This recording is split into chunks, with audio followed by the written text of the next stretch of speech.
Right, I'll make a start. So thank you very much for joining us this afternoon or this evening, wherever you are.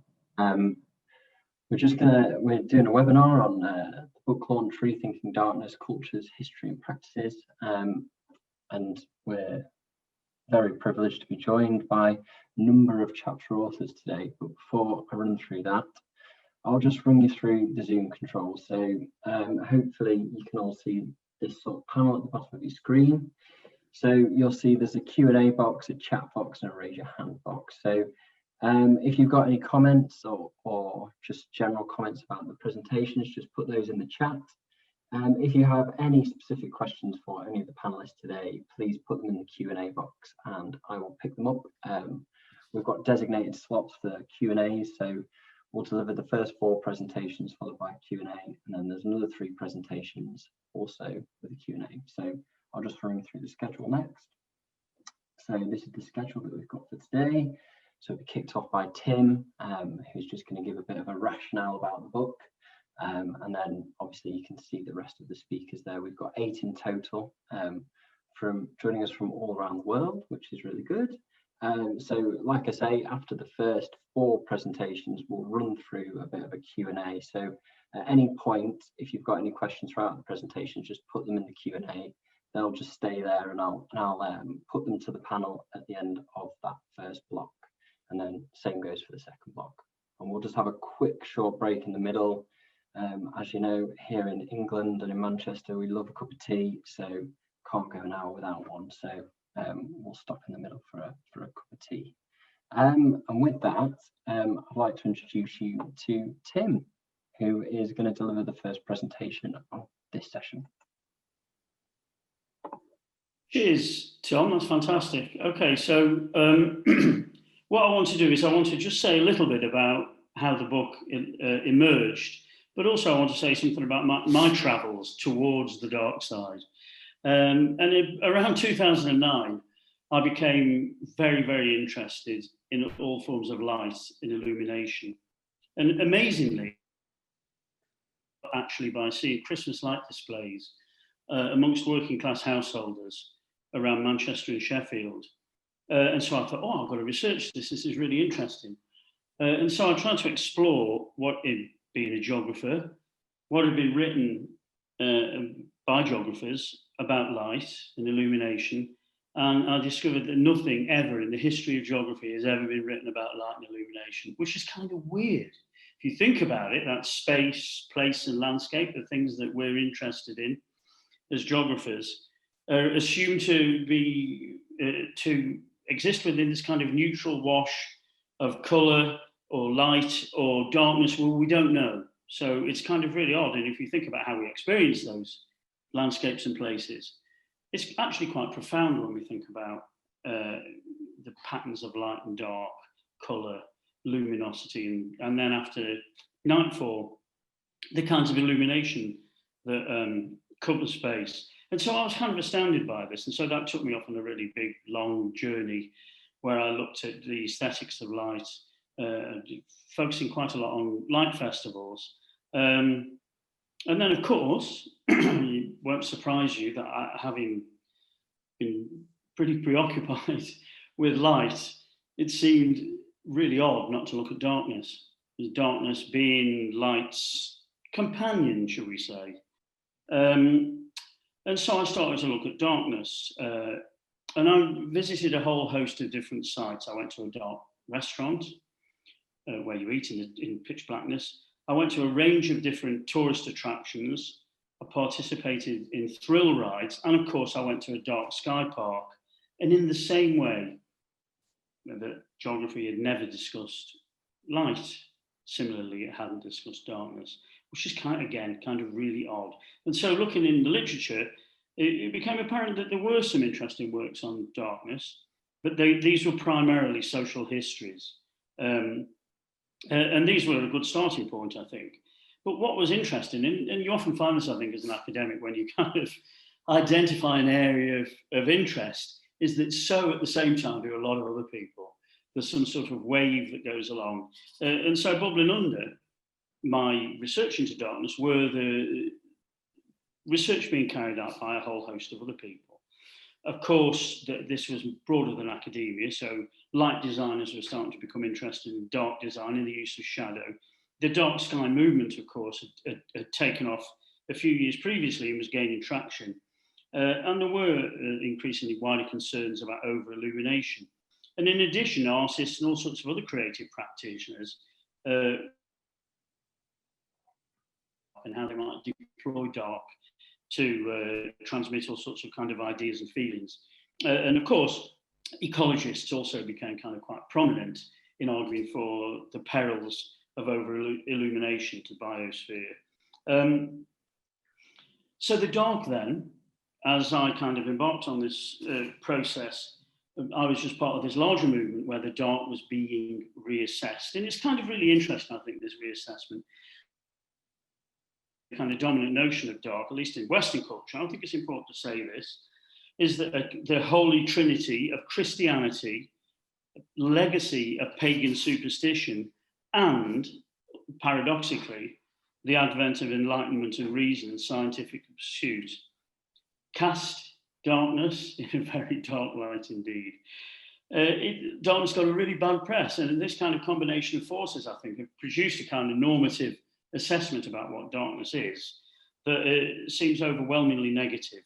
And it's important to note, and as I and many others have noted, that despite this kind of dominance, these dominant notions about darkness as being negative, frightening, the realm of devilry and dissonance, there were always alternative meanings and uses. There were, of course, those people who inhabit the nocturnal city, the Bohemians, the beatniks, the jazz musicians and nightclubbers who kind of occupy the dark night. And there were also, like Nick, as I'm sure he'll say something about this as well, night walkers like Dickens, who kind of revelled in wandering through London at night. And even although I've mentioned Christianity's role in that, Jesus is the light of the world and God brought light, but also certain Christians sought darkness for its meditative affordances as well. So this is not a simplistic picture in terms of the ways in which darkness has been understood. Anyway, with all this in my kind of mind, I chatted to Nick. I can't remember where we talked about it, but we decided to organise a session at the American Geographers annual meeting in New Orleans, and only 2 years ago, in 2018. And we saw a range of panelists to participate in the conference, some of whom have chapters in the book and are here today.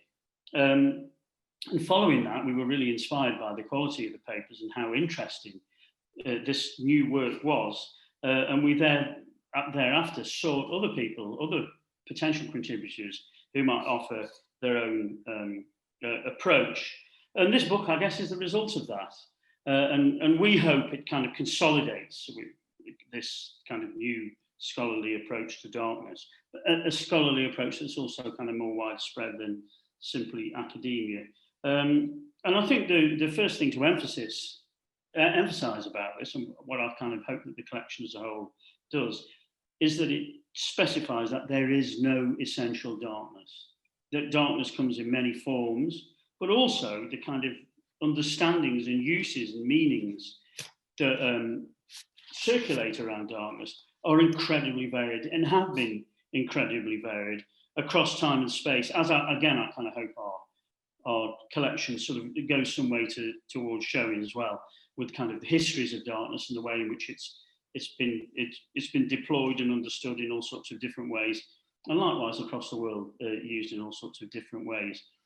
And I guess I would say that I think it's also very important at this point, again, to kind of, why I'm glad politically that the book's come out at this stage, is that it's kind of really important if we're to establish any kind of ecocentric futures, to continue to celebrate darkness rather than see it as our enemy.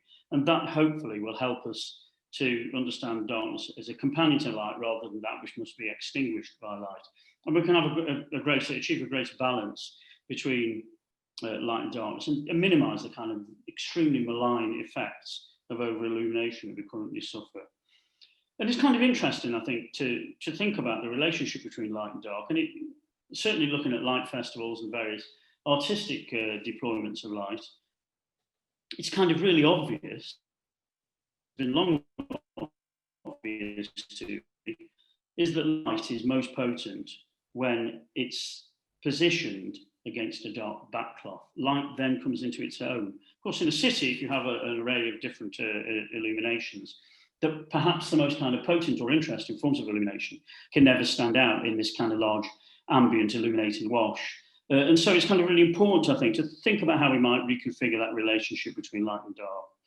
And I think what the book's done in trying to reassess darkness, in addition to this, is to think about how darkness might facilitate a kind of wider sensorium, a greater range of sensory qualities that can be experienced, how it can be subject to different kinds of aesthetics, how the world can have sound, how movement, how touch can be appraised in different ways in the absence of overwhelming light, how music can be kind of appreciated, photography, painting, film, drama as well, and writing. So hopefully this book marks a kind of, I hope, a kind of initiation of all sorts of kind of dark studies that might subsequently follow, where we can kind of really explore the meaning of darkness, and uses of darkness, not only for its own sake, but also in pursuit of a more equitable, ecocentric, sustainable planet. And I will stop there, and now I'll hand over to Nick, who's going to talk about walking through the darkness. Thanks once again to Tim and all our fantastic contributors who made this book such a vibrant collection, and to everyone else who's joined us today. I'm going to talk about what walking in the dark might provide and how we might explore the opportunities for creativity that urban nightscapes present. So, darkness has been conceived and utilised in historically and spatially diverse ways, and its capacities to reconfigure sensory experiences in various ways have been deployed by artists and creative practitioners of all kinds to produce a wide variety of engagements with different dark atmospheres and ambiences. How darkness can stimulate the imagination is particularly compelling of interest to me here. It can decrease feelings of self-consciousness and freedom from scrutiny, and also provide conditions in which creativity is more easily inspired. From a corporeal perspective, darkness offers different multisensory modalities for engaging with it as it envelopes bodies, often forming highly immersive experiences. And this has led to a development of new creative inquiries. So, for example, here, A Delicate Sight is the culmination of Sam Winston's exploration of darkness as a creative practice, and includes the drawings he created during his month-long residency, living and drawing in blackout. He, partly as a way to escape screen culture, no irony there given what's just happened here, but also as a way to experience a prolonged period of imagination. And I've been doing a couple of things in relation to this. To capture some of the different ambiences of darkness in Manchester at present and how they are changing, I've been documenting the city and wider borough through an ongoing series of surveys since early 2014, when the City Council announced its intention to roll out replacement of 56,000 lamps with LEDs. And this activity has led to many hundreds of hours night walking through urban landscapes at night, and the production of an archive of photographs, maps, and autoethnographic notes. And you can see this is a map from that year where I drew on repeatedly the walks that I made. But of course, I'm not the first person to do this sort of thing.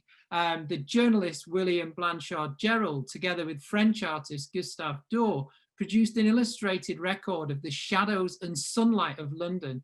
They spent many days and nights exploring the capital, visiting night refuges, cheap lodging houses, and the opium den described by Charles Dickens in the opening chapter of The Mystery of Edwin Drood. Light and dark are inextricably bound together. And throughout the history of different lighting technologies, the widespread growth of illumination and its impact on darkness has been to the detriment of the latter. So perhaps rather than solely focusing on what is problematic about artificial lighting at night, maybe it's useful to consider what is positive about darkness.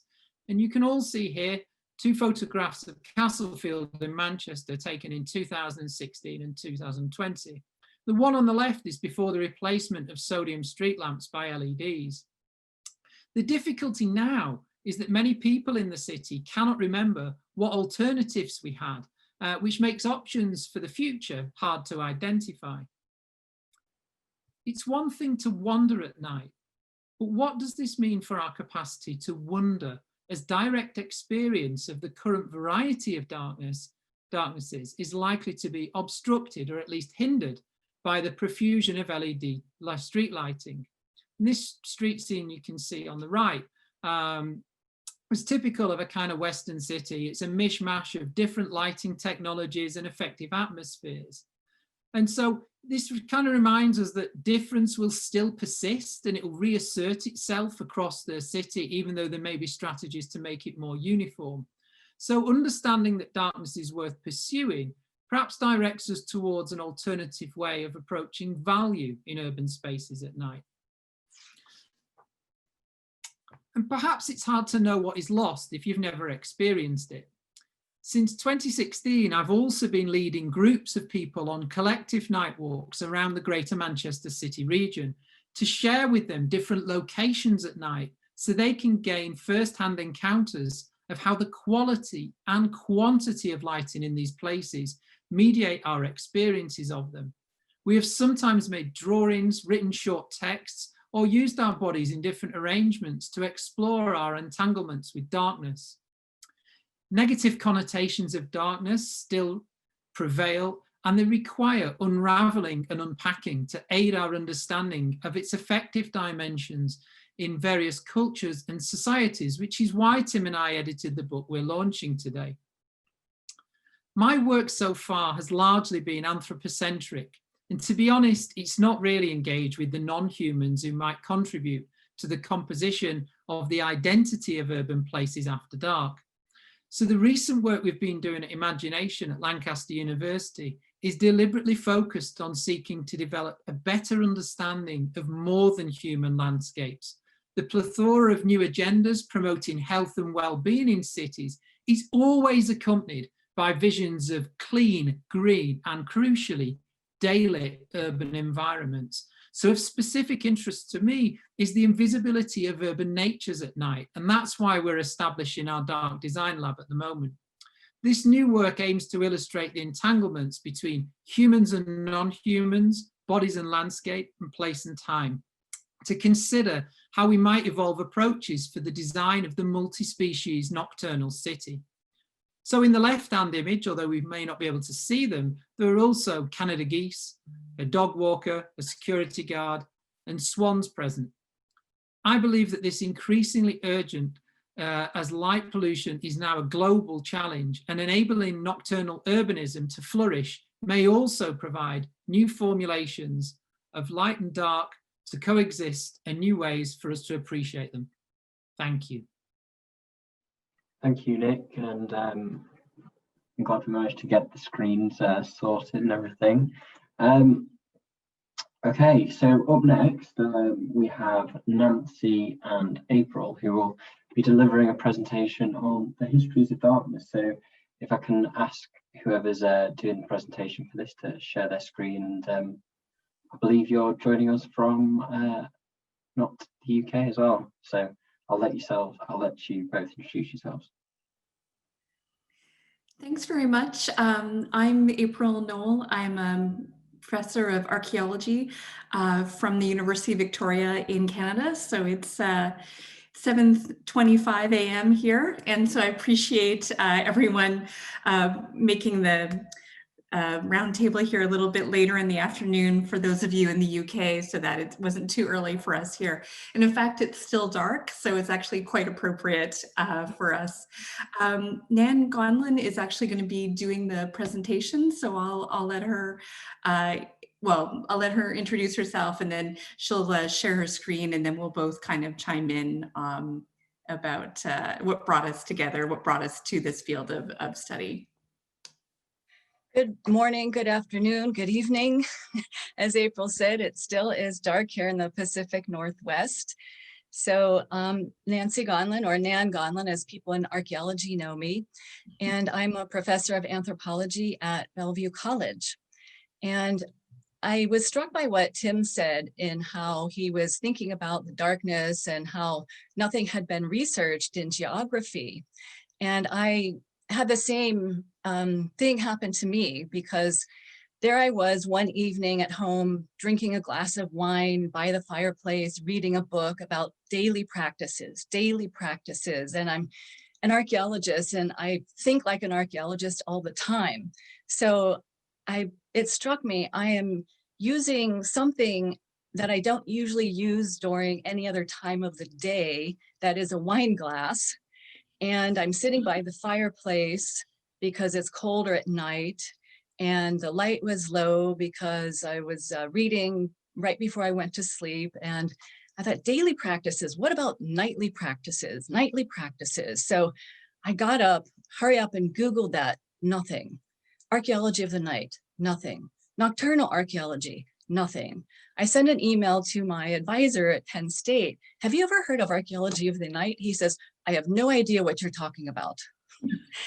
So here comes April, who I met at a Society for Archaeology meeting when we were heading home on the airplane.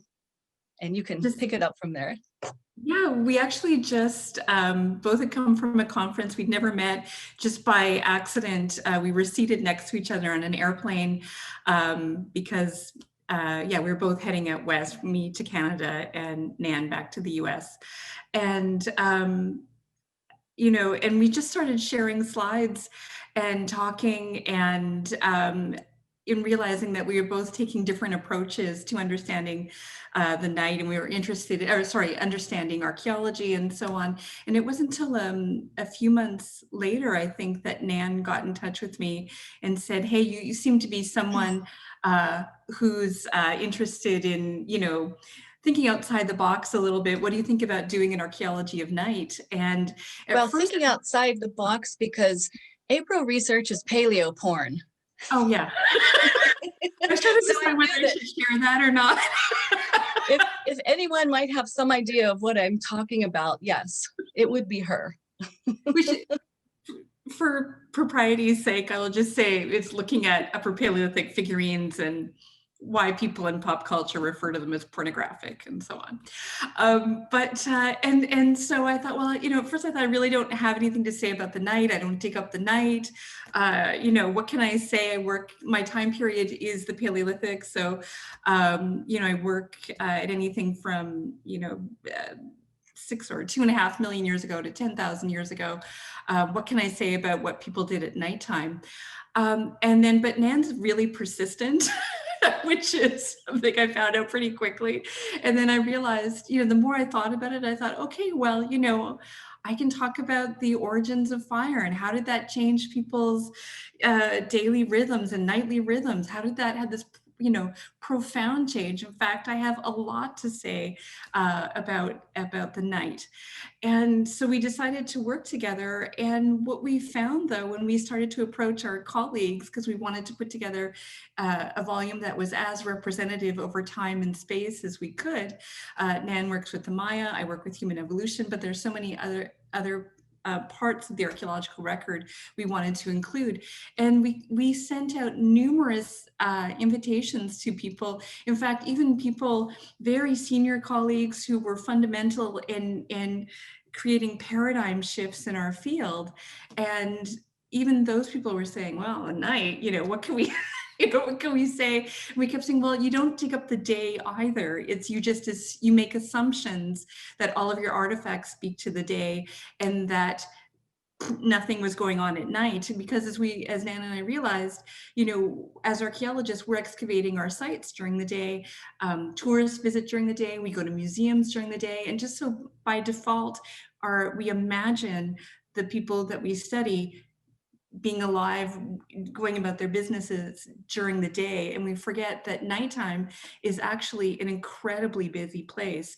And so finally, we were able to convince a number of people to work with us. And I'll say that there was some expensive gin involved in convincing some of our chapter authors. I was like, I'll buy the next round if you agree to do this book. And then all of a sudden we had more and more people joining us, and Nan has gone on to actually edit several other volumes on the night, because I think it really, once people started to think about it, they realized they had so much to talk about. So Nan, I don't know if you want to go add to that, or? Well, I do have a short presentation, just a few slides if we have time. So I will. Yeah, you've got about probably 3 or 4 minutes. Okay. So share screen. Let's see. Whoops. Is this sharing screen yet or no? Not yet. No. Oh, darn. Share screen. Select a window you want to share. Ah, sorry about that. Is it sharing now?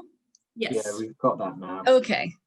All right. So in terms of theoretical orientations for studying darkness and light and night and day, April and I and our participants in the volumes thought about this, and there are all kinds of angles. There's not just one way that you can look at the night, as is evidenced by this current volume that Tim and Nick put together. So Anthropology of Luminosity, many of you mentioned Bill and Sorensen's work. Sensory archaeology is taking off in terms of how people are experiencing sights, not just visually, but also in terms of auditory characteristics, agency theory, practice theory by Pierre Bourdieu, environment behavior studies by Amos Rappaport, cultural and historical ecology, cultural astronomy, and then something that I came up with, I call it nighttime household archaeology. I do household archaeology, and what this means is that I study the remains of houses and figure out the social component, the household, in terms of what it is represented in the archaeological record. And if you think about it, most people spend most of their nights at home. There are night workers who do not, but other people are going to be at home in their houses like most of us, especially during the past year for most of us. So if you look at an object, it doesn't necessarily relate to the day. We don't know what it relates to, so we have to question that very obvious thing that April was talking about. So I was looking at the late classic lowland Maya, 600 to 900 CE, which is my specialty. And if you think about ancient Maya cities, what April was saying is, as archaeologists, we dig during the day, we experience sites during the day. So it's not necessarily when lighting is needed, especially in the tropics. So we don't think about light. And then April can talk about this slide. Oh, so just to say that there's a variety of different, again, when we're talking about lighting, it actually has a real ancient history. And in fact, people in the Upper Paleolithic, so in the Upper Paleolithic, 20 to 40,000 years ago, or 10 to 40,000 years ago, actually had beautiful stone lamps.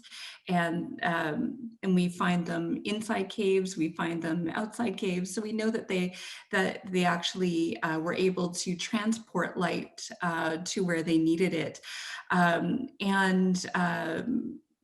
In fact, we find them sometimes in pairs in caves when where it looked like people had been using them and then turned them over and left them there for the next time they were going to come back into this cave and create art or look at art and so on.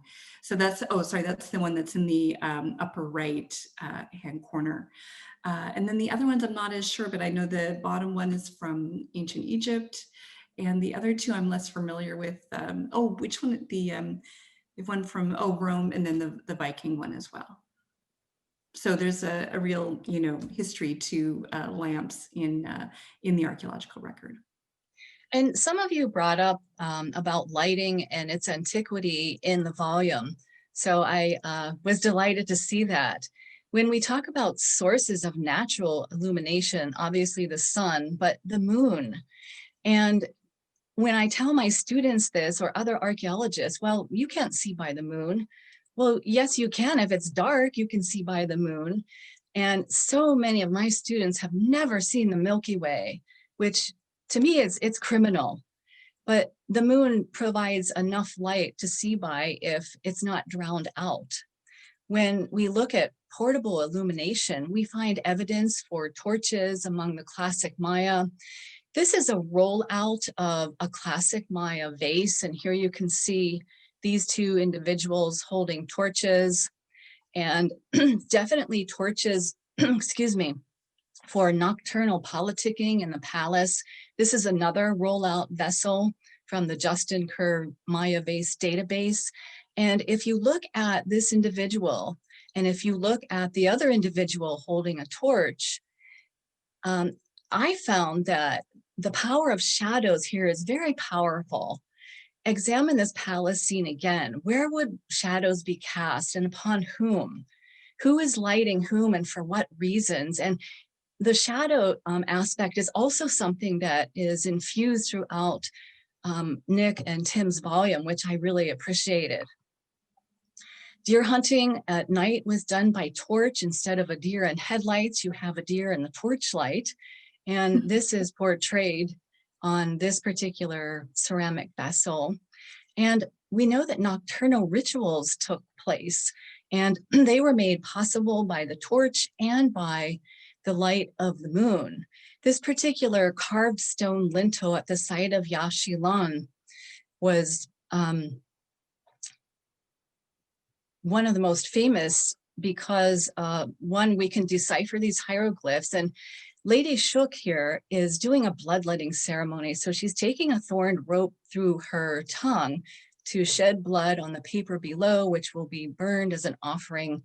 Here, her husband, King Shield Jaguar, has this huge torch. So either this ritual took place in the dark or at night or both. But interestingly, we know from the glyphs the date of this occurrence, AD 709, October 24th. And at that point, there was a waxing gibbous moon that provided about 98% illumination. So this date was very carefully chosen. Now, there's one thing that I got from the volume. Dancing the night away requires light. This was my original slide, and I thought, well, maybe it doesn't. Maybe it doesn't require light. There's a section about talking about dancing at night or dancing in the dark. And this made me reevaluate my own supposition, even though I'm really into this topic too. And then of course, torches and caves, creation of darkness at any time of night. And April has explored many caves and knows about this kind of darkness far more than I do. Yeah, I think actually whenever we because I also, as I say, I study upper Paleolithic art, and so whenever we're brought into caves by guides, it's such an incredible experience, just because again, in that darkness, your other senses are heightened, as many of you have spoken about, and then a lot of the art that people created during the Upper Paleolithic actually plays off light really beautifully. They've actually used the three-dimensionality of the cave surface, the cave's walls, excuse me, to create art that has this three-dimensional feel to it. And then by using torches, they actually were able, or the guides can show you how the art seems to leap off the cave walls. And I'm sure that's not an accident. I'm sure that people during the Ice Age were very well aware of the play of light on their images, and they actually worked with that. So it's actually a really interesting experience. And just to two more slides. These miniature pots from the site of Seren and candeleros from Copan, we don't really know what they were used for. They're called candeleros because supposedly they held candles, but we don't have evidence of candle making pre-Hispanically. And unless you do residue analysis, you don't know what they were used for, what time of day. So what we need to do is to reimagine these clay forms that we find at sites. Here's the Paleolithic oil lamp, and then the classic Maya ladle censer, which brings us back to the original topic here. So thank you for your time. And thank you for including archaeology in this book. I really appreciate it. It was exciting to do this chapter. Thank you both, Nancy and April. There, that was fascinating. Right, swiftly moving on because I know time's of the essence. So, if I could ask Ankit to, I don't know if you're sharing slides or sharing some pictures. Yes, but... I think. Thanks, Tom. I will try to share some pictures. So maybe I don't know if you can. Can you see the screen now? Yeah, we've got that. I hope I'm not able to see what you see, but hopefully you're able to see the right thing. Is it a picture of some people in an Indian village? I hope it is. Okay, so thanks Tim and Nick for inviting me to the book and to this webinar today. It's been really interesting working on this chapter and also thinking about the talk today. I'm not a very articulate improviser when it comes to talks, so I'm going to read a little bit of an abridged version of the chapter along with some photographs for you, and hopefully that will be interesting for people listening here. So I want to talk today about the idea of parda, which basically in Hindustani means a curtain or a veil. So I frame this this chapter as parda, the curtain of darkness. And here I want to talk a little bit about the agency of darkness. So what this chapter does is that it looks at how darkness in Indian villages sit in an ambiguous cultural space where it fosters practices that lack cultural acceptance. It is therefore negative for some, but positive for those engaging in these practices because it gives them refuge from the rest of the society. While the curtain of darkness produces a space that the subaltern other, for me in this chapter, lower caste families and women use they use this space of darkness to passively and actively resist social boundaries. It also creates an effect where inhibiting this space becomes a signifier of moral perversion. So it has a split personality in that sense. So first, I would like to just give you a brief idea of what parda is in this context. So dictated by local culture, the work that women in Indian, so in my context, a province of India called Bihar. So I will talk about Bihari villages. So dictated by local culture, the work that women do in Bihari villages, cooking, cleaning, childcare, mostly takes place inside homes. And in addition, a cultured woman who maintains parda, a curtain or a veil, wherein women covering their faces or staying out of the sight of other elder males. So they confine themselves inside the homes. The construction of cultural and physical inside and outside manifests in forms of what is called a dalan, bangla, or baithaka. Spaces similar to Western domestic spaces of veranda and patio. And here in the picture on the top, you can see this outside space akin to patio or veranda here.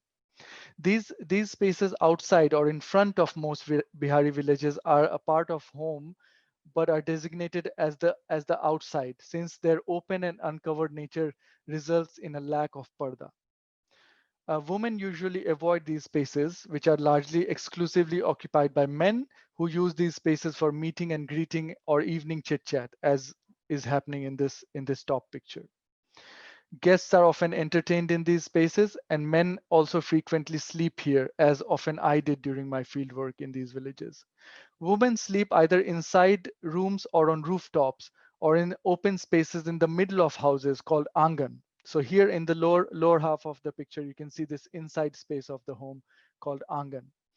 An angan provides ventilation or comfort to those inside and is used as a meeting space by women.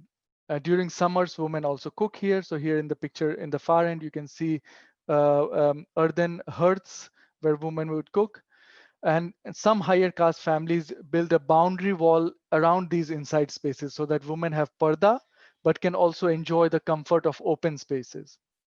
But as you can imagine, all of this takes land and space, which is not available to everyone. So this is often in the case of higher caste families who are able to designate these spaces, who are landed, quite often landed also. Now, to go to the next part. So how does parda, this idea of parda then play out in the context of light and darkness? So parde ka samay, the period of darkness, or the period of darkness. In Bihari villages, darkness is a source of danger, especially for women. However, for many women, an elimination of darkness also means loss of parda. One way to maintain parda is to limit oneself inside the home, away from men. In most higher and middle caste homes that I visited during the field work, I encountered women when I was allowed inside the households and only occasionally on village streets. Public lighting may provide a feeling of safety, but in the context of parda, it does not magically facilitate female mobility and empowerment. On the contrary, darkness helps women maintain parda as they can move around, at least to visit the neighbor's home or sit outside when it's cooler than inside the homes during summer without being seen. For families that lack resources to designate segregated spaces, darkness helps maintain parda even when people can sit together and enjoy more habitable spaces. For example, women and men inhabit rooftops of homes, which due to their open nature are better for sleeping during summers. While in an everyday context, darkness affords females more habitable spaces. In contributing to my research, they were also able to participate in interviews along with males of the household. So for example, in this picture, you can see I took the original picture in almost complete darkness, which is on the top, and I have enhanced the picture a little bit to increase the brightness. And you can see a woman sitting in the far corner of the picture, which in the dark picture is not visible. So darkness then affords her this opportunity of sitting alongside or occupying the rooftops of homes without being seen. The curtain of darkness becomes preferable to light in other situations too. For example, lack of toilet in many rural Indian homes means that women and men need to defecate in the open. They generally do so either very early in the morning or late in the evening under the curtain of darkness. Light breaks this curtain. In 2017 Bollywood film Toilet Ek Prem Katha, Toilet a Love Story. It's a Bollywood film, there has to be a love story. So Toilet a Prem Katha that explores the theme of open defecation. The female lead character on the first morning of her wedding is invited by a group of women, here you can see in the picture, from the village to answer the nature's call just before dawn. When she goes to the fields, her father-in-law happens to pass by on his motorbike. The headlights of the motorbike fall on the daughter-in-law, breaking the curtain of darkness and embarrassing both. Startled by the broken parda, the daughter-in-law quickly pulls her veil to cover her face, and the father-in-law falls off his motorbike. It's quite humorous, but I encountered similar gendered discourses about light and parda in one of the villages I did my research in called Bijuria. Every evening, I rode my motorbike back from Bijuria after field work in the dark. At several places, I found women sitting on the roadside facing the road. They stood up as soon as the bike lights fell on them. These were women with no sanitation facilities at home. What is notable is that men did not think that electric lights will be harmful for women who need parda when sanitation who need parda for sanitation, because they will simply travel further away from the village and its lights. However, when asked, women mentioned that public lighting without sanitation would cause difficulties. Mirroring this discussion in this film, Toilet a Prem Katha, the new daughter-in-law asks the group of women, "What if one has to go during the day?" The reply, "Hold your stomach and control it." Women do go during the day too. They find other ways of maintaining parda, like going into a field or behind bushes. In the monsoon, when these spaces are muddy and inundated, roads and built-up areas are the only choices. There are numerous cases of sexual assaults on women going in the fields to relieve themselves. Going further away from the safety of the village in a lighted up village makes them more prone to such attacks. Of course, in the discussion, the women in Bijuria expressed hope that the government would build toilets along with electric lights that can provide them safety and privacy. But until this happens, darkness fulfills an essential cultural role of Parda. Okay. So in the next part, I want to talk a little bit about Andhere Ka Aanchal, the veil of darkness. Darkness in rural India offers an occasion and a space in which activities lacking social legitimacy may take place. There are numerous Hindi films in which heroes and heroines express a desire for darkness to hide their love from the world around them. Yet, despite the romantic allure of these movie scenes, Indian society prohibits premarital love. Like in these films and songs, lovers often use the veil of darkness to meet and spend moments of peace with each other. Many Hindi films have extensively used the idea of light and darkness in this context, depicting lovers meeting each other in the darkness of the night to hide their premarital love under the cover of darkness. The sense of refuge that darkness provides to lovers, along with the sense of moral corruption that it brings, is also evident in Hindi literature. While it is important to note that while the darkness of night is a veil for lovers, being found in the darkness with an unrelated person of the opposite sex, hidden behind the curtain of gloom, is considered disgraceful, as it can mean only one thing: one is indulging in love without social approval. In a number of Hindi films, female characters express apprehension about meeting male characters in the dark. Their main concern: what if someone sees us? It will bring disgrace. Fadke et al. Discuss how darkness is a time when good girls are expected to be virtuously at home, when only bad girls are outside engaging in disreputable professions. Therefore, for lovers, especially for women and girls, Fadke et al. Say seduction, pleasure, and risk are deeply interwoven with darkness. The veil of darkness gives refuge to other activities too. One winter evening in Berangpur, another village, I joined a group of men around the embers of a fire. They kept a small kerosene lamp on the side. One of them chopped some ganja, marijuana, and tobacco leaves on a bench, uh, while they explained to me that at this time they preferred darkness to light. This is because in Bihari villages, activities like drinking alcohol or smoking marijuana are deemed antisocial and uncultured. Many village men gather. Many village men gather in Mr. Mandal's shop on the outskirts of Bijuria village, um, in the evening for tea and chit chat. Sorry, yeah, that's the picture. For tea and chit chat. Um, but many also avoid it.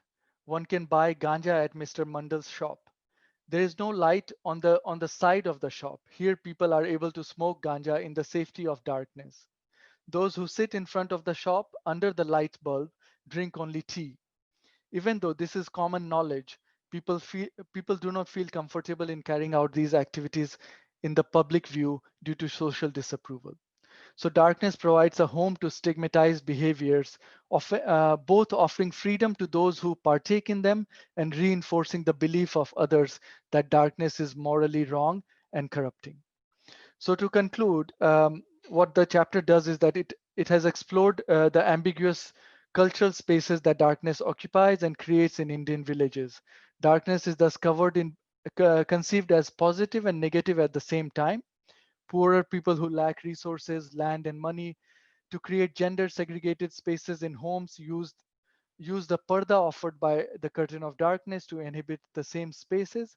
This especially helps females occupy more habitable spaces, especially during summer months when inside areas of homes get hot. And this curtain of darkness also helps women who lacked sanitation facilities to use outside spaces for nature's call. Darkness also gives refuge to people and activities that lack social approval. I talked about lovers who use this space to enjoy moments of passion away from the society. So in the social discourse of these villages, darkness and those inhabiting it are also denigrated. I've explained that in my other work, that darkness comes to mean lack of material and social resources, and therefore affects the honor of people. Those inhabiting darkness are understood as socially degraded, morally corrupt, as they're engaging in smoking, drinking, and premarital love. Therefore, darkness has a double effect. On the one hand, it causes and exacerbates othering. The gendered and casteized other that is forced to inhabit darkness is considered morally degraded and of lower honor status. On the other hand, darkness gives subaltern other an opportunity to subvert the social norms and conventions. It becomes a space for love and freedom. And love and freedom come at a cost. There is a fear of being found and morally denigrated. Darkness, therefore, has an explicitly casteized and gendered effect. Thank you. Thanks very much for that. And thank you for all of the people that presented in that first section. We're running a little bit over time, but I think we've got time to cover a few questions. Thank you both to Nick and Tim, who have actually answered some of them as well. So if we don't get to cover them all, they do all have answers.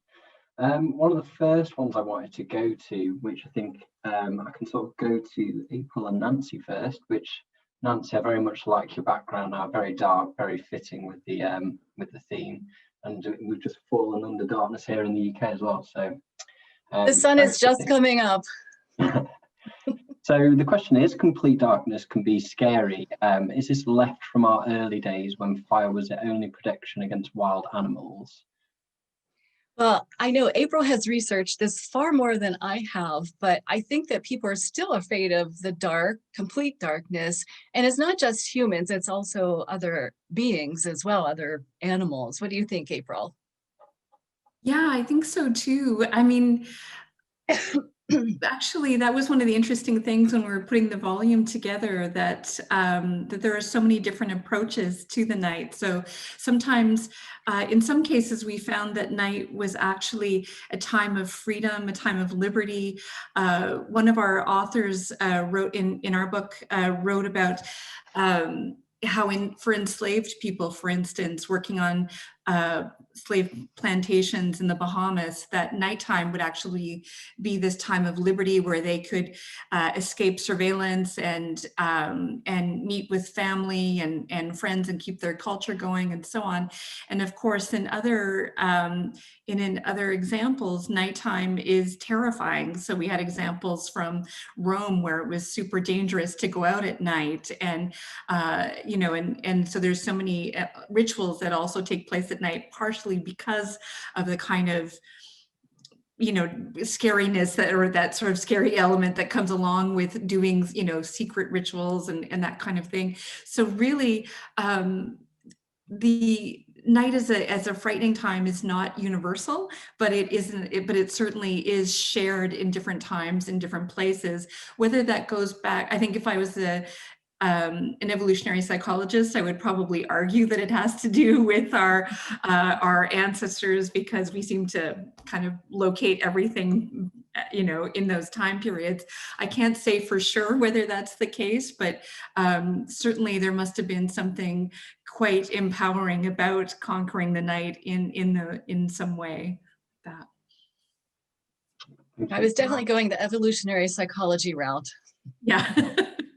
No, I was going to say the same thing about evolutionary or behavioural psychology, but just two things really that I think we've written about in the introduction is that when I interviewed with my colleague Emily, people who've been dining in the dark in Don Le Noir, this restaurant in London, which is you eat completely in the darkness. There's no light whatsoever, and everyone knew they were going to eat in the dark.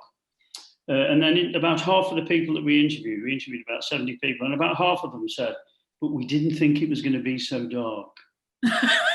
Even though they knew it was going to be dark, because, and I think that kind of testifies to the fact that people are completely unacquainted with those levels of darkness. But I think I'd nail my colours firmly to the mast of social and cultural explanations rather than the evolutionary psychology. And one example that I would use, and I kind of always, I mean, it freaks me out this, to think about how this would be undertaken, but Tao, one meditative practice in Taoism is to enter a darkened room, completely darkened room, for over 20 days, which I think would drive me insane, but apparently they find it incredibly alleviating of stress and tension. They lucidly dream and they come out without any kind of stress at all. It's a kind of really seen as a kind of an amazing experience, and that's total darkness. So I think it's really important to be wary of the evolutionary psychological explanations, whilst taking them into account as well, because to explore darkness requires absolutely multi and interdisciplinary approaches. Mm-hmm. Thank you for that, Tim. I think we'll move on to another question. So this is also, there's a typed answer in the answer box, so you can view these. But it's one for sort of Tim and Nick, really. So do the panelists think there's a fundamental difference between the sense of space and darkness between urban and natural, rural, dark sky? Sure. No, it's a great question. I mean, I think there is a fundamental difference between these two things. The problem is that increasingly there isn't, because light pollution from urban environments, but also, of course, buildings, other things, you know, out of town, out of city, edgeland activities, and also farms, etc., agricultural things, you know, you are getting a problem with different forms of light pollution that is changing rural spaces. And I think this is not well known. I think people, generally speaking, in urban areas don't necessarily appreciate it. The public understanding of this is relatively low. And I think that's where work needs to be done, because you know, I completely respect, you know, what the Dark Skies movement is trying to achieve. And I think it's really, really important. So how we get people to go there, but recognize that it's not just a place you go to like a theme park that you can enjoy and consume that experience, that actually what you do in your daily and nocturnal life, the choices that you make about the things that you buy, how you live, what you might do, and actually engage people to develop more commitment and action to actually improve advocacy, so we have greater access to dark skies, is really crucial. Because as it stands at the moment, the situation isn't really improving, although I know people like Dan, who asked the question, are working very hard to protect our dark skies. Of course, all of this is going to change even more profoundly if the Elon Musks of this world end up with all those tens of thousands of satellites and new space debris up in our skies, which is going to be quite different again. So I think there is a fundamental difference, but I think that difference is changing and we really need to act now. But we're just all becoming so accustomed to increasing levels of light through the devices we own that shine in our homes at night.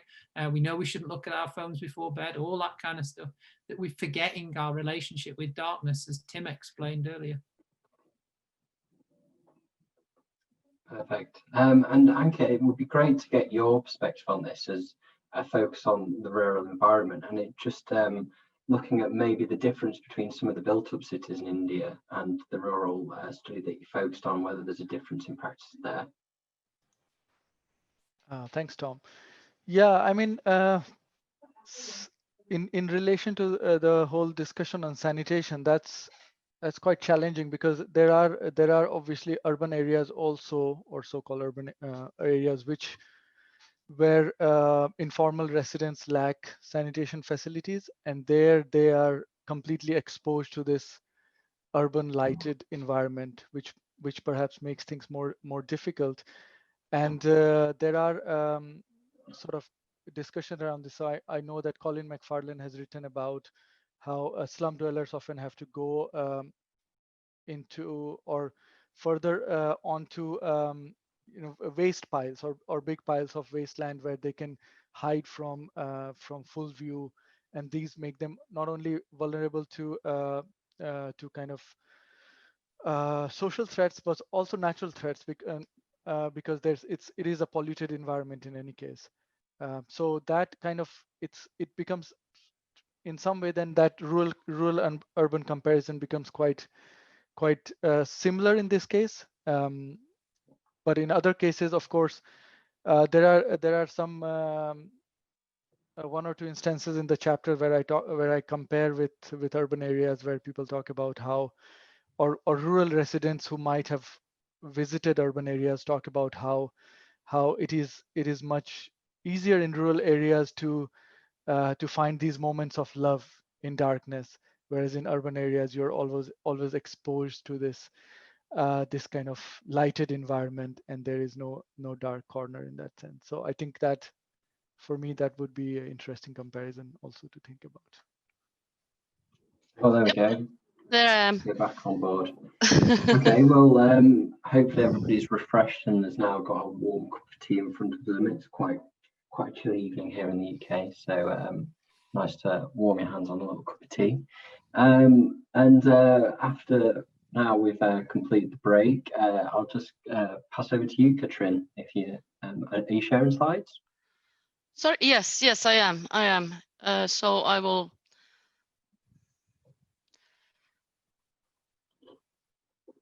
Can you see this now?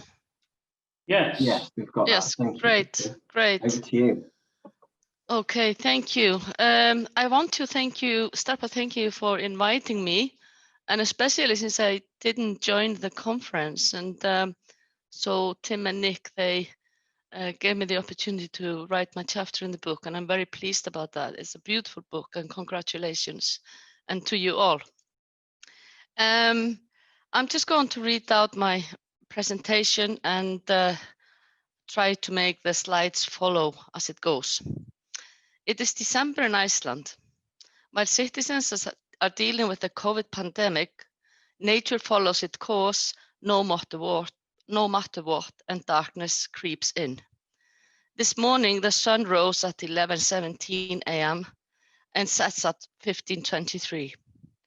In the mornings when I'm inside my kitchen watching the lights from my neighbor's window as I drink my coffee, I feel cozy, and I can hugga myself like the Danish do when they create indoor lightscapes with candles and soft lighting like I often do in the evenings. But sometimes I must go out and into darkness, and just the thought of it can be painful, especially in the mornings, or early in the mornings. It is not so much darkness itself, rather the creatures that it stirs up, reveals, or magnifies when one is wrapped in it. The encounters with these creatures, human and more than human, generate even ever-moving atmospheres in which one is entangled, which is what the focus in my chapter in the book was about. There I follow the shifting senses as one moves through darkness when joining an organized Northern Light tour in the north of Iceland, or how one travels through a variety of sometimes chaotic lightscapes, the shifting landscapes of light and darkness. In this talk, I want to stay with these encounters with creatures of darkness, first in the context of Northern Light hunting before heading into my urban everyday environment. Encountering creatures of darkness is about sensing darkness. My chapter, Creature of the Night, is focused on the lightscapes generated during a Northern Light tour in which the Northern Lights do not appear, or a no-show as it is called. It focuses on shifting rhythms and atmospheres generated by more than human bodily encounters during the tour, and how they generate variety of lightscapes in turn continue to affect the ongoing rhythms and atmospheres. By following just one particular tour, I illustrate how I am as a researcher wrapped up in the shifting moods alongside with other participants in the tour.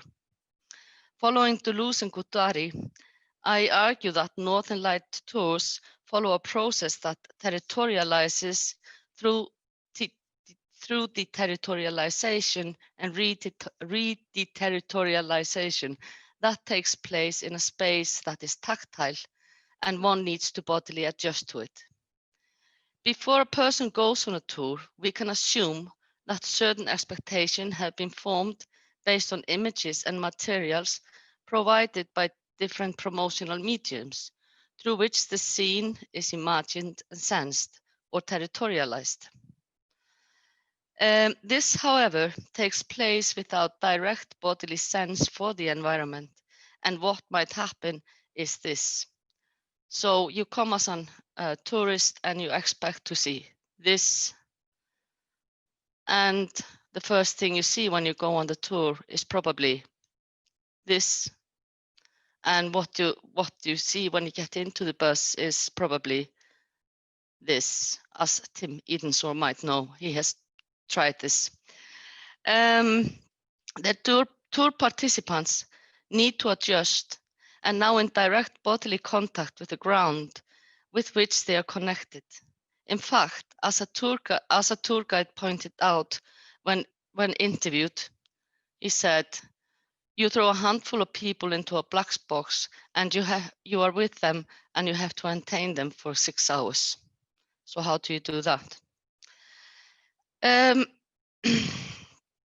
Darkness provides a sense of disorder and deterritorializations, arrhythmia, even confusion. What to expect? The guide is in charge and needs to re-establish a sense of territorialization in cooperation with the passengers through narrating the tour. The re-territorialization happens through the creation of lightscapes. As the guide narrates the surroundings and calls forth appearances and shadows of different creatures of the night: moon, stars, clouds, weather, mountains, buildings, light beams from cars, ghosts, and other supernatural figures, just to name few.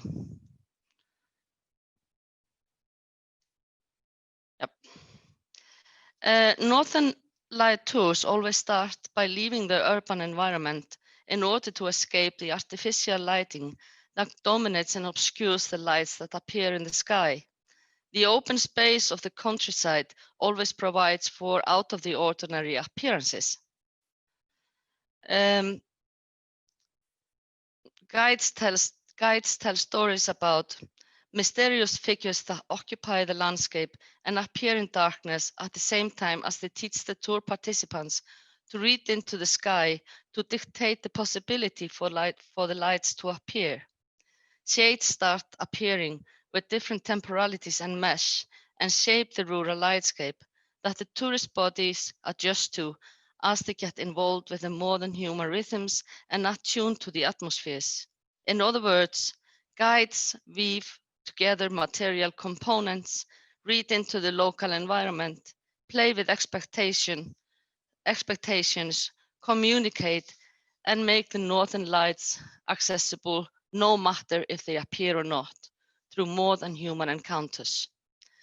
This brings me back to my mornings in the kitchen, where I sit in my comfort, looking at the lightscapes, the artificial lighting my neighbors generate in the backyard. Darkness is there, outside and distant, as I am shielded from it at the same time that it sneaks in and gives me comfort. Leaving the comfort of the inside space is an effort that requires bodily attuning that can be compared with the process of re- and deterritorialization that Northern Light Tour requires, only in an entirely different context. The artificial lights of the ordinary city street are generally not produced to generate atmospheres or to stimulate an effect. Rather, they are designed for safety reasons, but nevertheless, they stir up atmosphere that affects as they bring about different creatures of the night, like of darkness.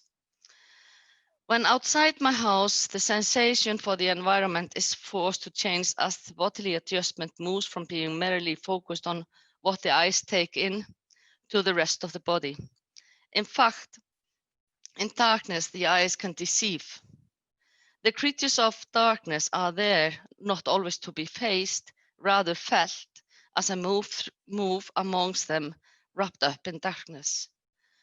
The body starts by adjusting to the temperature, weather, and not the least the situations under feet that can be changeable. The morning when I recorded my walk for this paper, it was not too cold, no wind, and no ice on the ground, at least not outside my house.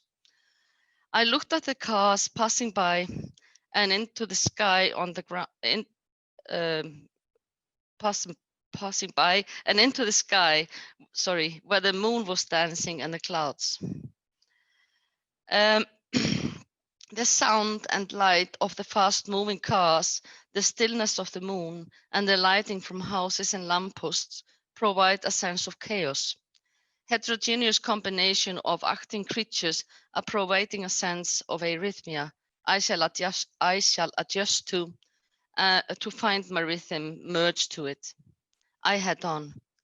Walking in darkness is walking with darkness. I'm orienting myself, taking in what the surrounding lightscapes have to offer, encountering creatures of darkness. Occasionally physical shadows of walkers and cyclists that I meet or pass me on the pavement become faceless companions in the process. They are also finding their rhythms and at my tempo. When I pass the lights that come from the dressmaker's boutique and the bakery, I find more faceless companions, and so do I when I see the lights coming from the library building. I feel how the rhythm of every day is taking place behind lit windows. The soundscape slowly changes. Construction work is taking place on campus, and as I move towards it, I can further sense the rhythms of the everyday that tune in with mine. My pace is suddenly disturbed as I see light beams of a vehicle heading towards me on the pavement, but it turns into a side street. I feel instantly better, but not the least when I realize that this vehicle is spreading salt over the surface, which is becoming icier. I feel my pace slows down due to the ice, but provides me the opportunity to look around. I see the statue of the outlaw, bathed with lights, like in an isolated world, protected in a stillness from the fast-moving car lights moving in and out of the nearby roundabout. On campus, the lighting is more oriented towards designing atmosphere than on the streets, so not just for safety. Oh, sorry.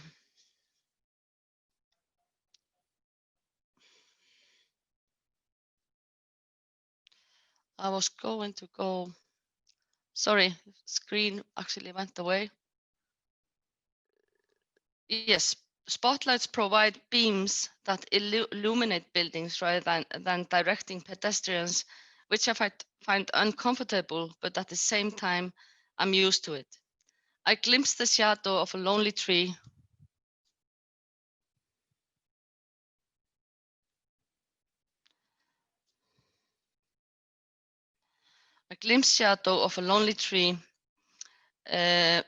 Waiting patiently for the morning to slowly appear, comfortably wrapped in with the lightscape of the heterogeneous rhythms of the everyday.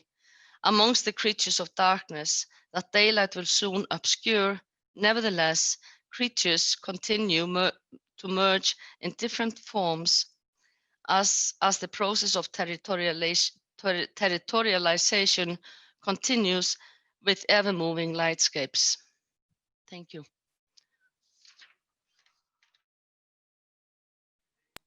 Right, over to you, Martin. Okay, hi.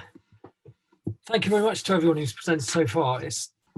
It's so it's just really wonderful to hear this. I've been sort of dipping into the book, but this sense of extra depth is terrific, and it's been such a rubbish week. It's so nice to kind of actually sit and listen to really interesting discussion. So thank you for that. I really appreciate it. And thank you very much to Nick and Tim also for inviting me to contribute to the book. I wasn't part of the original panel, but I have been writing about and thinking about darkness for the better part of 20 years, and it's oddly the gift that keeps on giving, because I keep thinking, well, I've done that now, there's nothing more to be said, and then these opportunities keep coming round. So I think, as Tim was saying, there just is much more to be said about darkness, and the longer I've continued in research and in the topic, and the further I've kind of extended that research in a cross-disciplinary way, the more I would absolutely concur with what Tim was saying earlier, that this is not a singularity, that this is not a single state, this is not a culturally universal experience, this is not a historically consistent experience, as I think we've really been hearing in absolutely fascinating ways. So my interest in darkness and what I've written about in the chapter stem very much from, and the chapter is quite specifically about this, a season of theatrical performances at the Battersea Arts Centre in South London in 1998 that was done in complete darkness. So part of that was budgetary. They didn't have very much money, so it was very cheap to turn the lights off. The reason it was a season was because it meant that they could market several things together and save money on the marketing budget. And then also there was a desire for formal experiment under their artistic director at that time, Tom Morris. And I'll talk a bit more about that in due course. I mean, if you want to know more about that particular season, the chapter does it. But what I wanted to do was really to take the opportunity to think a bit about the theatrical history of darkness, and also the way that perhaps gives us cause to think about this this nuance of darkened conditions that Tim was making reference to earlier, and that others have also spoken to. So I will, it's a kind of potted history. It doesn't cover everything necessarily, and it jumps quite massively across time. So forgive me, historians, I realize that this kind of sort of historical jumping offends you, but there we have it. And it will cut to probably pay a little bit more attention to the contemporary necessarily than the historical. But here we go. So I'm going to attempt to share my screen.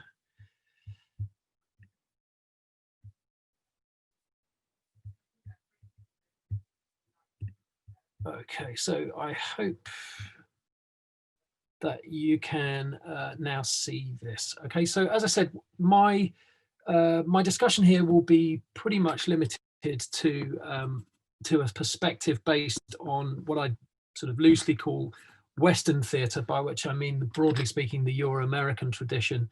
I think it's really important to recognise that many non-Western cultures have quite different traditions and uses of darkness in respect of performance. I co-edited a book with my colleague Adam Alston in 2017 called Theatre in the Dark, and there are some reflections in there that expand somewhat on that idea, but it's an area of research that I think we need to take the opportunity to do some more work on in future.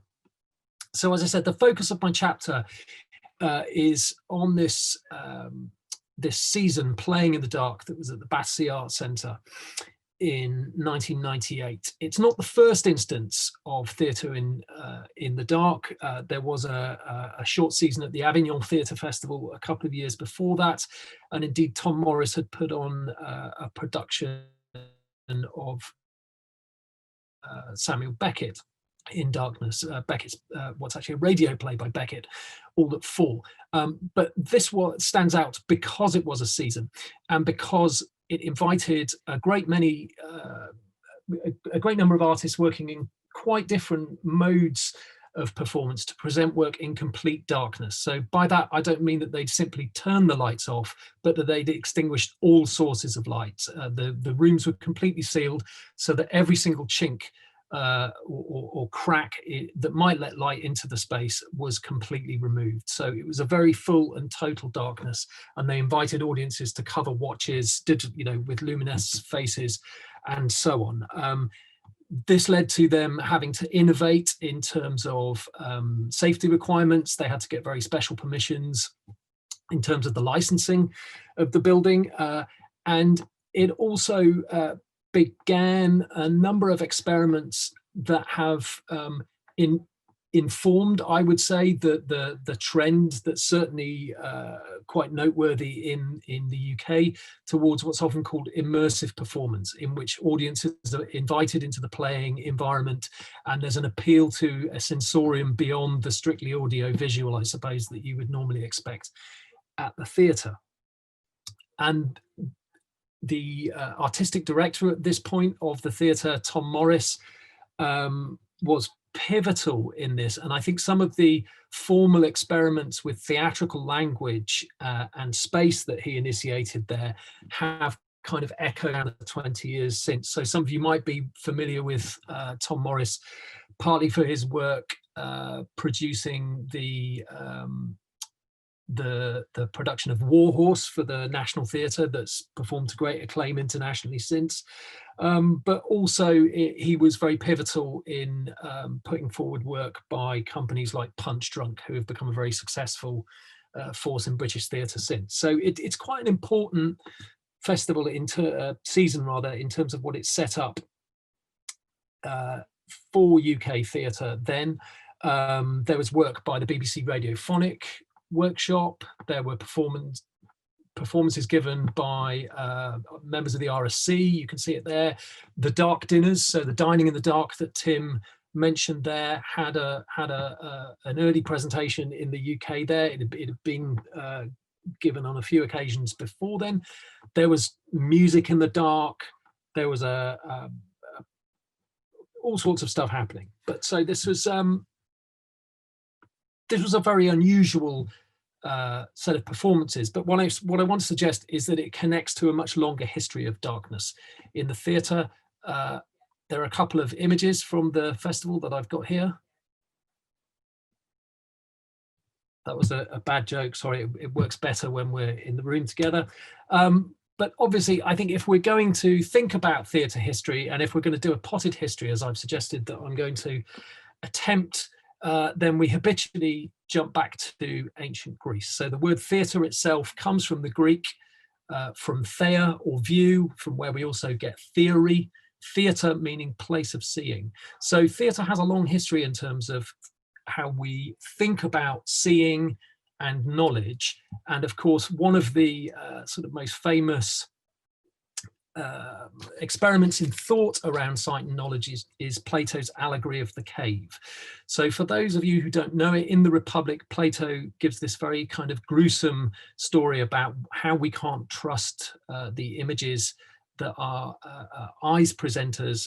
And he tells this story about a group of prisoners chained in a cave. They've never seen the light of the sun. They've never seen natural light. So this chap here represents the prisoners, and they are chained in front of a low wall, behind which pass some sort of puppeteers moving along some models whose shadows are thrown by the light of a fire onto the wall in front of them. And Plato says that we are like these prisoners in that we imagine that what we see it is real. Okay, so truth is an illusion. We can't trust shadows. We are in darkness, but truth, Plato suggests, is intimately connected to light. And it's on this basis that Plato also begins the slur that has dogged theatre throughout the ages, that it can't be trusted, that it's about feigning and inauthenticity. And this has been coined as the anti-theatrical prejudice by the historian Jonas Barish, and it's something that we find consistently throughout theatre history. I suppose that the sort of common contention about theatre or things being theatrical or over dramatic is a an instance of that. But we do find this kind of continuity of suspect morals and darkness being carried on throughout the history of the theatre, and perhaps an effort to reconcile with that is met by the figure of Puck in Shakespeare's Midsummer Night's Dream. So at the close of Midsummer Night's Dream, Puck, the fairy spirit, speaks directly to the audience and says, "If we shadows have offended, think but this, and all is mended." So Shakespeare is trying to sort of heal this rift, perhaps consciously or unconsciously.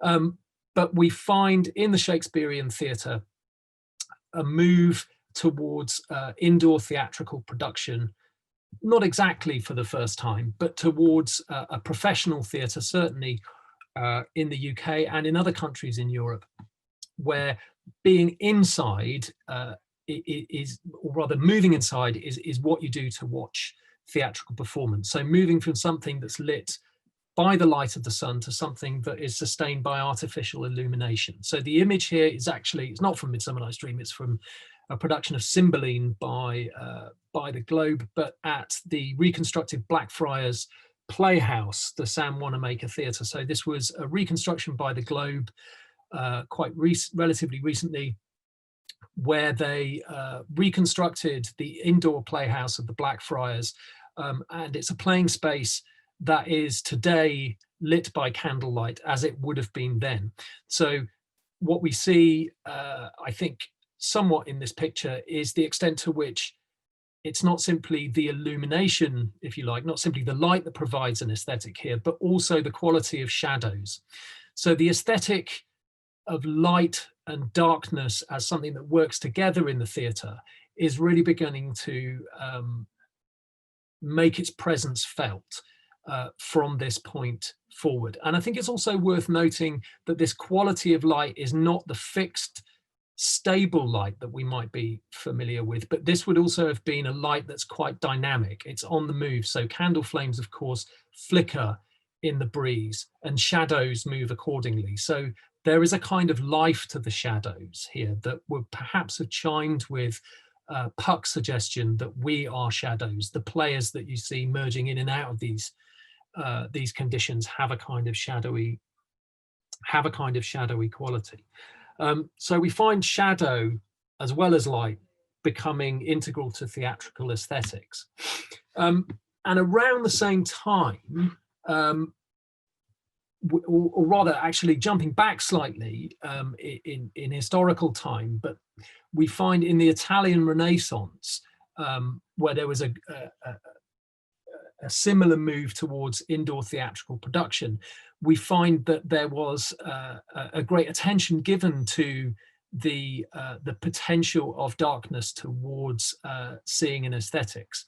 So we find with designers like Leone de Sommi, who is shown here, and a real awareness of what darkness could offer in terms of aesthetics and the quality of seeing. So I won't read through this whole quote, but you'll see that de Sommi is writing in a dialogue form here. He's got these two characters, Santino and Veridico, who are, Veridico is him, and Santino sort of basically sets the ideas up for him. But Veridico suggests that it's a natural fact, as you are no doubt aware, that a man who stands in the shade sees much more distinctly an object illuminated from afar. The reason being that sight proceeds more directly and without any distraction towards this object.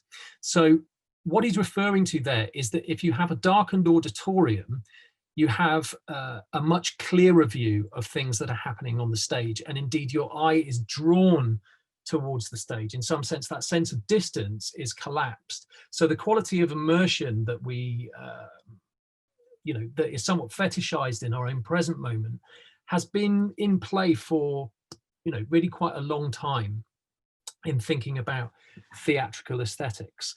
He also notes that by using only a few lights in the auditorium, you not only get rid of smoke, but you make seeing clearer. So a very kind of particular use of light was something being thought about right at the beginning of this move towards indoor production.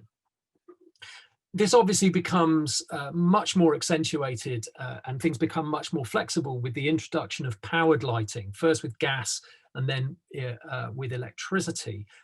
People often make reference to Wagner's Playhouse at Bayreuth here, but similar level of experimentation was going on in London by the actor manager Henry Irving, whose business manager was Bram Stoker, of course, the author of Dracula. So perhaps, well, it is thought that certainly Irving provided a template for Stoker's writing about Dracula, both in terms of his physical appearance, but also in terms of the atmospherics. So, as well as aesthetics, Irving innovated in terms of working conditions. So Stoker produced this short pamphlet on Irving and stage lighting. And you'll note that he writes here, when the workmen had been trained to do the work as Irving required it to be done, darkness itself became the curtain. The workmen were provided with silent shoes and dark clothing, all of which were kept in the house and put on before the performance. Then in obedience to preconcerted signals, they carried out in the dark the prearranged and the rehearsed work without the audience being able to distinguish what was going on.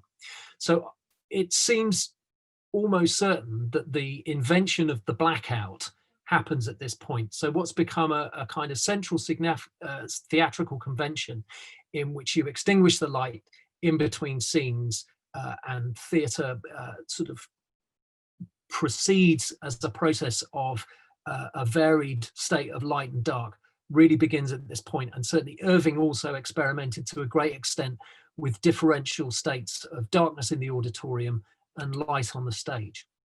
And over the course of the sort of 150 years or so from that point, we find that darkness has also entered into the way that we think about theatre in psychological terms. So I just wanted to bring up this quote from the critic Alex Rayner, who suggests that the blackout is also a dramatic structure. It marks points of leave-taking and a return of visibility that in returning takes on the idea of the uncanny, the return of the repressed. So in a sense, the darkness also enters into us in a certain way. It makes us wonder about who and what we have been unable to see in the gap. It signals certain kinds of temporality in theatre also. So I think I'm running towards the end of time, so I may skip ahead a little bit. Just to note, returning to the Playing in the Dark Festival and its significance.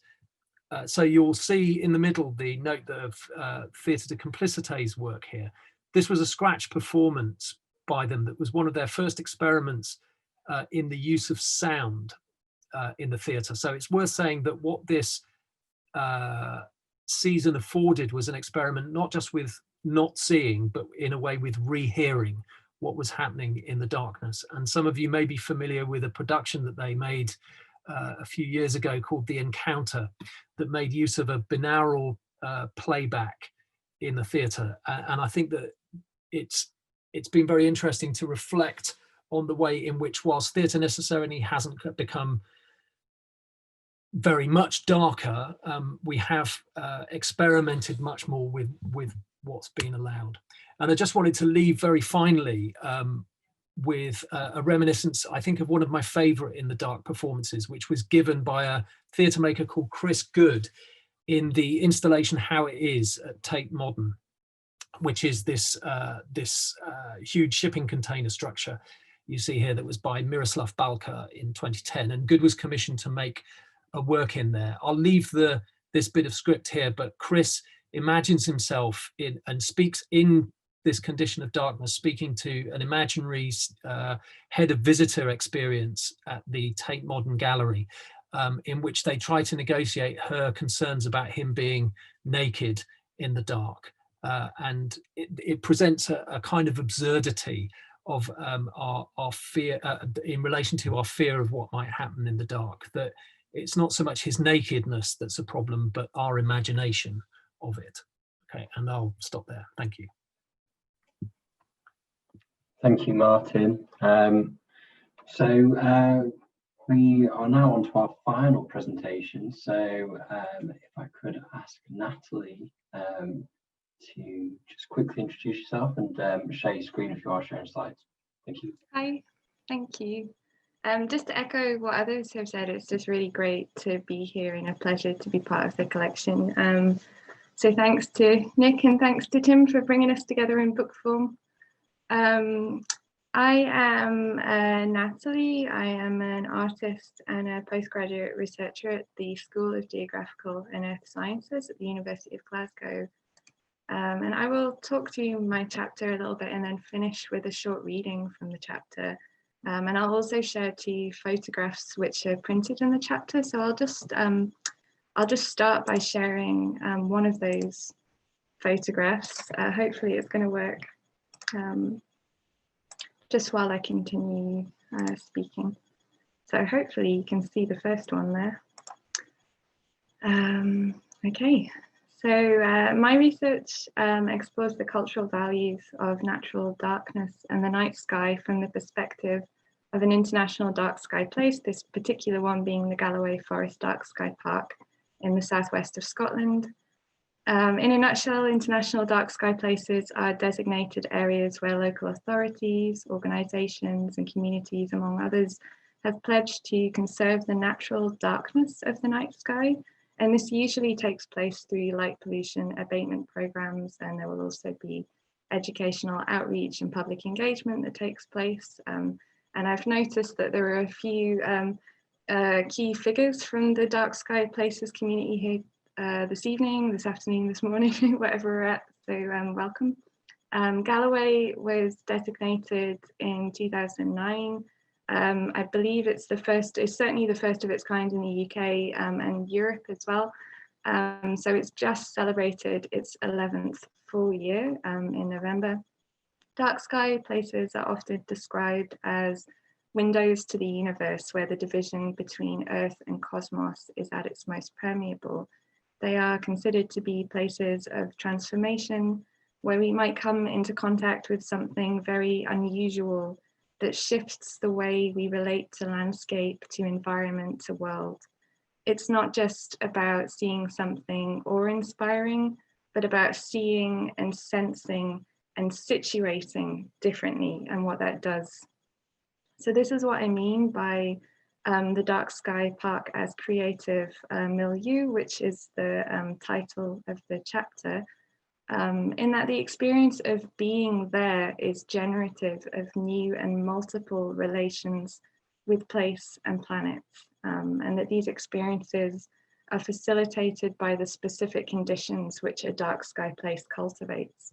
So a deep natural darkness, dazzling starlight, providing the weather place nice, of course. So the Dark Sky Park is not just a backdrop for an experience. It's actually the very material through which an experience takes form, with the understanding that there are many different agents, human and non-human, who pull in and out of that materiality. This is a co-composition of place. This approach is very much informed by existing work and practice on and with darkness as multiple relational, situated and generative of other ways of being and going in the world. And so what this chapter does, hopefully, is offer a reflective account of fieldwork that sought to engage in co-composition with the Dark Sky Park. And I did this by using analog photography as a starting point for a broader creative inquiry.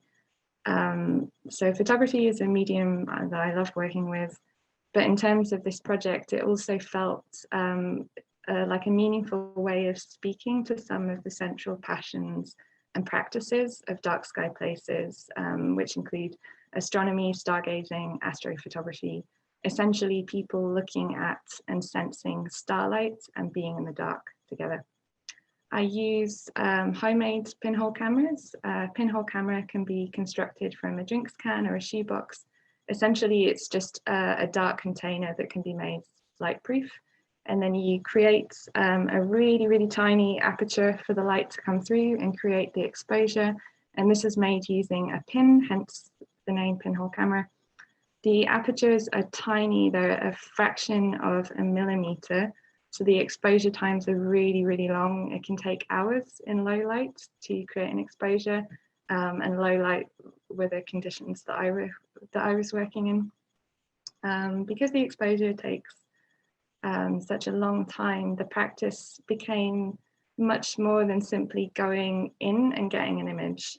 I often left the camera in place and went for a walk, but I would also sit with it for long periods of time as well. I would write in situ and also engage in deep listening, listening longer, listening differently, listening with the whole body. And some of this practice I'll share with you when I do the reading. So the picture that we're currently looking at is a Solograph, which is a type of pinhole photograph. It's made with the same camera, but the chemical process is a little bit different. And instead of leaving it out for hours, you can leave it out for weeks or months. So some of you may have seen these images before. They're called Solographs because they're intended to track the path of the sun as it's making its way through the sky each day. So you get these lines that either stack on top of each other in sequence or below each other, depending on what time of the year the camera is recording the progress of the sun. And this particular image that we're looking at was made across a 3-month period in Glentrool, in one of the darkest parts of the Galloway Forest Dark Sky Park. And this is the place that Tim has also written from. For the cameras, I've been using materials that are quite hardy, but also not 100% weatherproof, because I was keen to invite that wider ecology to participate in the image making process. So when I collected the camera that made this particular image, it was full of rainwater, there was twigs and leaves and like even little creatures in there. So all of these different elements participate in the process of making that image. It's not just mine. And so a practice of literally drawing with light, photography, begins to open onto a practice of drawing together with light, with darkness, with park, with place, with weather. And so what I'll do now is just finish with a short reading from the second half of the chapter, which includes passages of reflective writing. And these are drawn from field notes and presented as a series of fragments alongside the photographs. And this was really to try and communicate a sense of practice and place as unfolding, lively, tempered by different agents, some known, but many unknown. And while I'm doing the reading, I'll share the second photograph that appears in the book. And this is a composite photograph, so it's made from a series of images that have been layered on top of each other, and these are pinhole photographs, so these will have been exposed across a period of a few hours or several hours rather than the 3 months of the Solograph. Okay, so I'll just read from the book. The night arrives in stages. There is light, and then there is less light, and then there is new light. The forest pulls in and out of focus in stutterings of moonlight and tree. The surfaces of things suggest the surfaces of other things, the outlines of something else and something more. The daytime wooded landscape returns as misremembering, remixed by the gloom. Long exposures require me to wait. There is a different kind of seeing to this practice. Without viewfinder or playback, the final image is unknown to me. The composition of each photograph is less a capturing of a scene and more a distillation or co-presencing of the landscape. I imagine the dark sky park as a camera obscura, a dark chamber into which light collects and takes form on the backs of eyes and telescope lenses. The moon, clear of land now, pours thickly through the trees. The forest is no telescope, but instead a kaleidoscope. Every slight adjustment of the environment, a twist in the tube. Sitting silently beside the camera, I allow my gaze to move between the points where moonlight makes contact.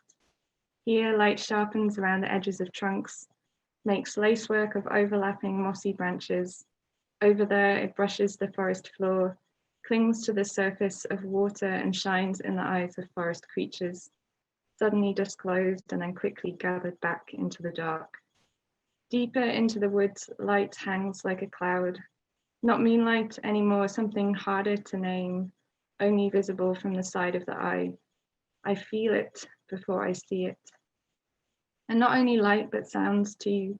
A general ambience grows and is then ruptured by a rustling or frantic wing beat, or the unsettling crack of undergrowth buckling under the weight of something large, a deer or a dog running ahead of its owner. Other presences enter the wood from afar. To the south, the A75 provides a reliable surge of traffic, points of light cutting across cutting a dotted line through the trees. From around 11 p.m, the lights get larger and more frequent as overnight lorries transport goods from Stranraer Port. On some nights, an erratic beam of light will cast through and about. These are lampers, hunters, who use blinding lights to stun animals and to capture an uncanny presence in the park. So that's it. Thanks so much for listening, and thanks again.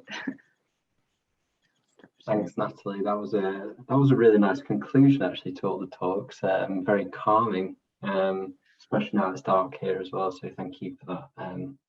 Really nice narrative there. We're coming up to time. I didn't really want to interrupt anyone because all the presentations were so fascinating. But it's just crazy just to reflect on the breadth of topics we've just covered in that 2 hours. So rather than going to questions, I'd just like to maybe revert back to Tim and to Nick as the editors of the book, just to reflect on what we've heard there. So first, if I could just go to Tim to just say a few words. Yeah, I think I'm really, really grateful to all the contributors today. It's been absolutely fantastic.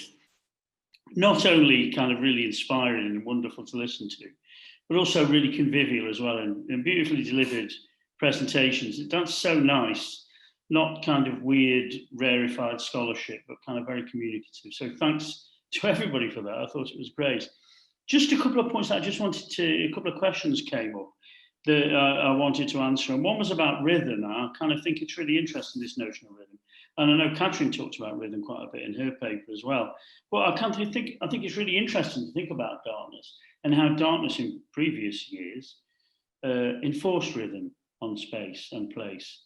And so rhythms were actually far more kind of synchronized and harmonized than they are now. And we can kind of think about how in contemporary times, rhythms are massively disaggregated. So along with many other factors, the sort of diminution of darkness has produced a scenario where the rhythms have become fragmented and incredibly diverse across space. And I think that's really interesting. And the role of darkness in this is absolutely integral. I think, and as Roger Eckert has really interestingly written about, that darkness used to solicit 2 sleeps, the first sleep and then halfway through the night, a second sleep, when everybody would get up. It was part of the rhythm of every day or every night, when people would wake up and they would chat, and maybe they would become intimate, they would tell stories, they would maybe pray. And so there's a kind of a loss there, I think, in these kind of communal sort of rhythms that we used to